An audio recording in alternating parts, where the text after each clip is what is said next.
Even in the face of extremely high mortgage rates, Marin County home prices continued their upward trajectory because of low supply in relation to demand, and every sign points to continued demand for housing that will keep prices elevated. And in this video, I'm going to break down everything that happened in the Marin County housing market in October so that you have some context for what you're seeing and can stay on top of the market. What's up, everyone? This is Austin Clark, your lawyer turned real estate agent and real estate developer in San Francisco and Marin County. I've been a Bay Area resident for over a decade, giving me in-depth, first-hand knowledge of what it's like to live and work there.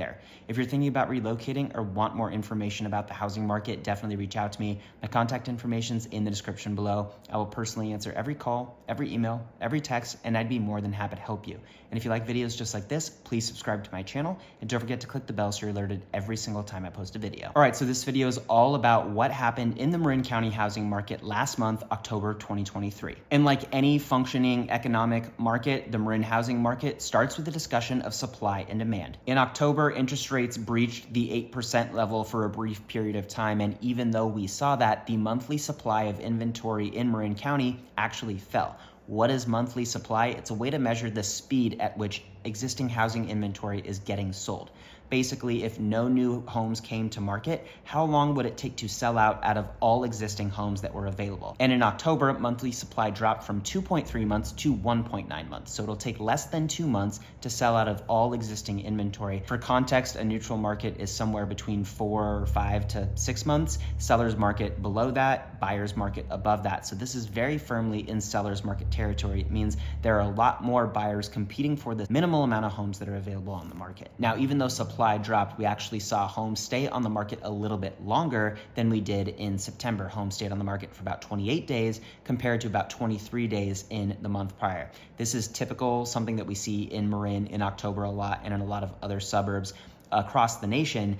Less people tend to buy homes the closer you get to the holidays. So things tend to slow down and stay on the market for longer, even though we had less supply on the market. And how can we tell there's still a lot of demand for homes in Marin County? As you can see by this green line, homes sold on average for their ask price. That trend is a little bit lower than what we saw last month, where homes sold just a little bit over ask, 1% over ask. Homes are still getting their ask price on average in Marin. Now, even though it seems like demand was a little bit weaker from a days on market standpoint, with things selling in a little bit longer time, and how much compared to list price sellers received, prices show that there's still very robust demand for housing because all metrics for prices pointed up. As you can see with the red line at the bottom, the average sale price rose from a little bit over 2 million to over 2.1 million, up significantly from last winter when homes were selling for under 2 million. And price per foot also rose from $907 to over $1,000 a foot. And again, well above last winter when they sold in the $835 range. And even though interest rates rose, we didn't see a huge dip in transaction activity generally. Pending sales increased from 146 to 161. Closed sales also rose from 121 to 148.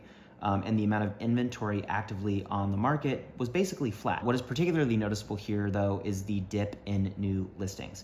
This is both a result of seasonality. You could see the same thing happen last year. Less people sell their homes in October, and you're gonna start seeing the same thing in November and December because people just aren't selling their homes in the holidays unless they really have to. It's also because of the rise in interest rates we saw last month. Remember, most sellers are also buyers. They don't want to exchange their, super cheap 3-4% mortgages for 7 or 8% mortgages, and we actually crossed 8% briefly in October last month. And what we've seen is that when rates jump up relatively quickly, sellers pull back. They don't want to sell their homes unless they absolutely have to because they know it's going to be more expensive to buy something else. So that's partly why we got such a huge drop, about 50% drop in new listings, as you could see by that blue line last month. So there you have it. That's what happened in the Marin County single family home market last month. If you're thinking of relocating or want more information about the market, definitely reach out to me. My contact information is in the description below. I will personally answer every call, every email, every text, and I'll be more than happy to help you. And if you like videos just like this, please subscribe to my channel, and don't forget to click the bell so you're alerted every single time I post a video.